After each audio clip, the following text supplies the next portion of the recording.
You have to be careful when you're looking at studies about the conclusions that you can draw and what you have to be a little bit more careful about. So, for example, this Glenn study that we were talking about drew some interesting conclusions about serum testing. And what it showed is that the absorption of hormones from one woman to the next can really be different. And what they were trying to do in this study is they were shooting for a particular target.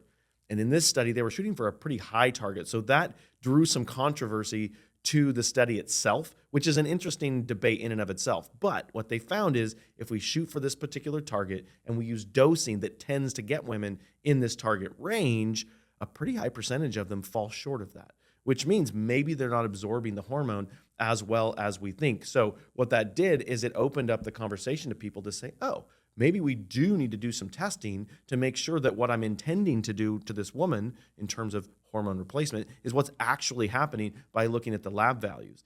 But you have to dig a little bit further. And this study itself doesn't show this. You have to look at other studies to say, wait a minute.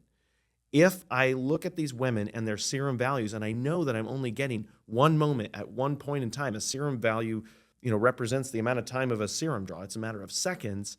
What does that pattern look like if I test her 4 hours earlier or 4 hours later? And if we look at this, the Jarvinen study that we cite a lot, they do a really nice job of showing over time that those values change a lot. So yes, your values and how much hormone you happen to be absorbing is really an important variable. But because the serum values can change so much, particularly with gels and creams, that's where the Dutch 24-hour urine test, in that it represents most of a day, it's going to average out those ups and downs, peaks and troughs. As we published in our menopause publication, when you increase that dose, the Dutch test is a nice way to see how much actual hormone absorption happened for a particular individual, which, as this paper showed, is different from woman to woman with the same exact dose of the same exact product. There's going to be variability there. And if you're trying to get a woman into a particular target so that you know that she's doing well in terms of not just hot flashes, but also things like bone mineral density,